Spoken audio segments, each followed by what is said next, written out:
So I'm a little fired up right now. Anybody guess why? Well, have you ever been to an inspection and there were some things that came up that just weren't on the seller's disclosure? This is Ron Wysocarski for Real Estate in a Nutshell, and I'm fired up about this one because agents, we have a responsibility. And here's what it looks like. The seller filled out a disclosure and didn't mention a whole lot of defects and said that, well, we never really lived in the property, or our son lived in the property, or a friend, or we rented it. We really don't know anything about it. Okay, that's fair. And if they're not omitting anything, that's legit. But what if they knew something and didn't write it down? See, that's not a good thing. Here's what I'm fired up about. We have a situation, and it's not the first time it's happened, where the home inspection shows a really big list of things. Some of which you think that they might have noticed, might have mentioned, but didn't. And after a lot of back and forth, it was just deemed that the seller was not going to fix anything or do anything. And of course, the buyer is going to cancel the sale right now because there's a lot of work to be done.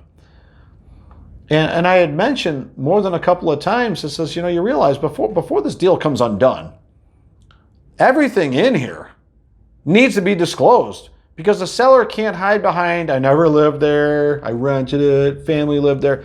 That's all off the table, because now you have evidence. You have a report in hand that you have reviewed and received, and now you know all of those defects.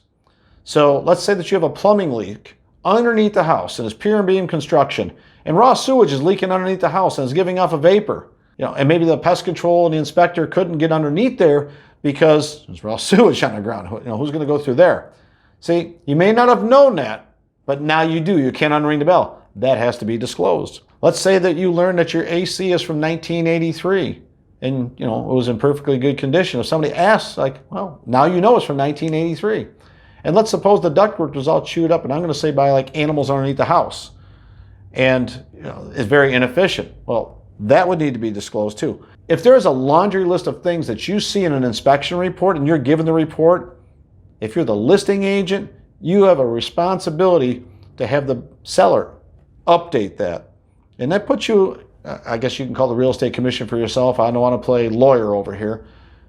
But ethically, if you know there's defects with the house and the seller refuses to fill out a disclosure to let the world know, don't spend $500 on a home inspection because there's a lot of things wrong with the house. You should at least know that before you make an offer, or know that before you invest in money in inspections.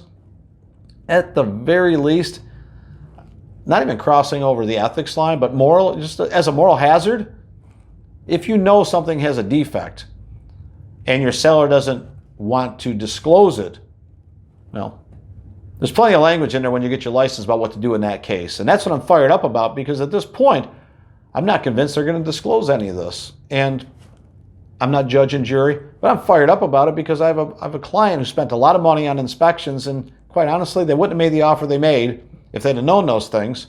That happens. But now that it's known, for the next person, well, I hope that you don't have an offer on that property with a buyer who doesn't have $500 to waste. This is Ron Wysocarski with Real Estate in a Nutshell.